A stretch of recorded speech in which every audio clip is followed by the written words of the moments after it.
Tonight, Desert Regional is anticipating the surge of coronavirus patients will last for the next several weeks. A new tent went up today in the hospital's parking lot, but there is hope with a new clinic that will soon help patients fight the virus. I spoke earlier with the hospital's Chief Quality Officer, Christine Lingenwalter.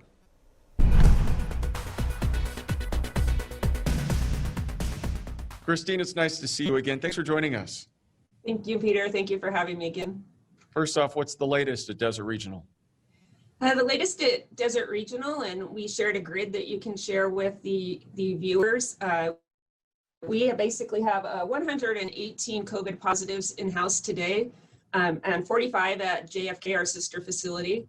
We've noticed that pretty much since just after Christmas holidays, we've been bouncing around between about 115 and 125 patients. And we're anticipating that that surge is going to stay with us for the next several weeks. So the surge is continuing from the holiday. It's not Correct. Lessening. No, it's not lessening. It's kind of what we would call plateaued. It's you'll see it on the grid. It's plateaued at this point. We expect that there's just a whole lot of people out there that are in early stages of COVID that will end up needing to be hospitalized.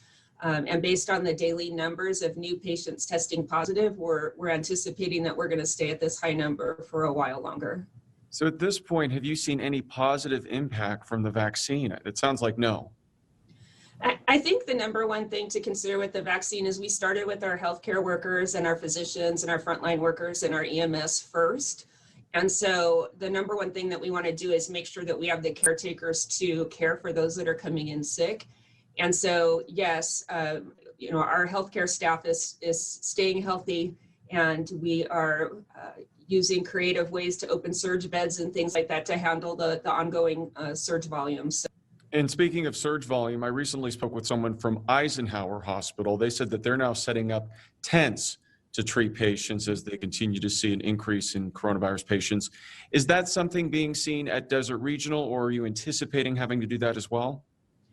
Actually, we have outside, we have a portable annex or trailer that we've been using for a number of weeks already. We used it during our emergency room remodel, and so now we're using that as a med express, like urgent care area, to check in patients that have lower acuity, lower signs and symptoms, so we can get them treated quickly. And as we speak right now, they're actually erecting a tent out in our parking lot. So the County of Riverside has helped set that up for us. And they're doing that now, you said? Correct.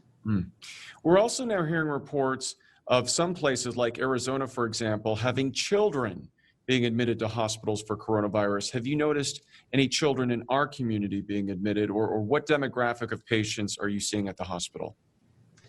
I would say our demographic pretty much ranges from those in their 20s, obviously up past their 80s. We're seeing a lot in their 50s and 60s that have additional problems with their health that are requiring them to be hospitalized. Maybe it's diabetes, maybe it's a history of high blood pressure. Those that have obesity, and unchecked diabetes, again, are problematic. We are having a few children. We have a small pediatric ward here.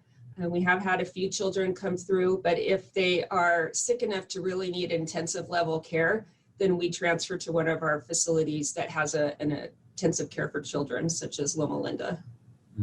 How are vaccination efforts at the hospital right now? I am so proud of our vaccination team here. It's really, really organized. It's going very well. Last week on Friday, we opened up to all of our volunteers, many of who have been at home on quarantine, over 65 that haven't been able to come into the building, but we were able to get it out to them, and also open it up to some firefighters and other frontline workers. It's going very well, very organized, and we're looking forward to opening it further to our cancer center patients this week, and to work with the community partners to see how we can do some more community-wide efforts to get people vaccinated more quickly. There have been some allergic reactions to the Moderna vaccine, and health officials have now issued a warning because of a batch of the Moderna vaccine. What can you tell us about this, and is this concerning? I checked with our staff this morning. We do not have that lot of the Moderna vaccine here at Desert Regional. I'm not sure about elsewhere in Riverside County. one thing with Moderna vaccine, it's one of those vaccines that's used in more of the big community events. It doesn't require a deep freezer like the Pfizer vaccine that we have. That being said, whenever you have large gatherings of people, I think everyone's a little nervous. We have had, some people feel a little faint, things like that in some of the events.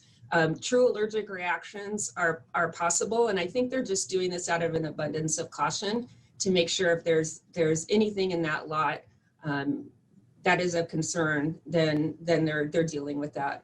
But I do know that it is a little nerve-wracking to get your vaccine, and everybody's emotions are high, so sometimes that causes the same symptoms that you might see in an allergic reaction, where you feel like you're going to pass out or you are feeling flushed. So they're investigating right now. I know the vaccine is highly safe, and I wouldn't let this deter anyone from going to get the vaccine.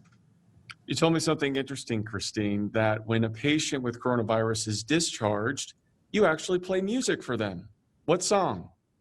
Here Comes the Sun. It's an excerpt from Here Comes the Sun. And Peter, we talked last time when I interviewed about the toll on our frontline staff. And one of the things, several of the things that we've thought of to actually kind of encourage our staff and remind them why we're working so hard is, one, to get some additional resources in here if they just want somebody to talk to. But one of the hospitals across the nation, several of them are doing this, and they play an excerpt from Here Comes the Sun as somebody's getting ready to be wheeled out of the building that has actually battled COVID and won the battle and is going to their home. And so we hear it over our PA system, and it is just so heart-wrenching and heartwarming to me to hear that music. We heard it twice today before I called you in the last 30 minutes. So we know people are battling this virus and they're going home from it. They're being successful, and our frontline staff are tired, but hopefully this is just an encouragement to them and their families, knowing that we are having way more people that are being successfully treated and sent home from the virus. What a perfect song. That must make you feel really good inside to know that there is the sun, there's hope for a lot of these people, and also the frontline workers. There is hope. Another point of hope that I don't know if you mentioned in your broadcast, but we are getting ready to open, starting tomorrow, a monoclonal antibody infusion clinic here. Monoclonal antibodies are something that can help people develop an immunity and the ability to fight off COVID if they're in early stages of the disease. So let's say somebody comes to our emergency room, they're not requiring oxygen at home, or they're not sick enough to be at the hospital, but we want to keep them in that state. We want to help them battle this and get over it quickly. We can give them an infusion. It does require an intravenous line. It does require a good 30 minutes of monitoring past the 1 hour infusion. So it did take a little bit of setup for us to be able to do that infusion clinic, but we are setting it up so that our doctors from the emergency room can prescribe that clinic to our patients that don't need to be hospitalized yet, but are still suffering from COVID. So that clinic, I think, is hopefully another reason to celebrate that the sun is coming out, and we're hopefully going to battle this and get this under control really quickly. And certainly, how many patients are you hoping to treat with this infusion? We're hoping to treat as many that are discharged with COVID. At this point, some of these treatments are supply and demand. So once we get it going and we get the bugs worked out and we get a good flow of patients, we'll be able to see how many in a day that we can possibly do. For right now, we're doing it 2 days a week. And then once the demand increases, we will work with the community to increase and hopefully be able to do it as many days during the week as necessary. So. Okay, Christine, as always, we appreciate your time. A lot going on right now. So thank you for taking the time to speak with us. Thank you, Peter.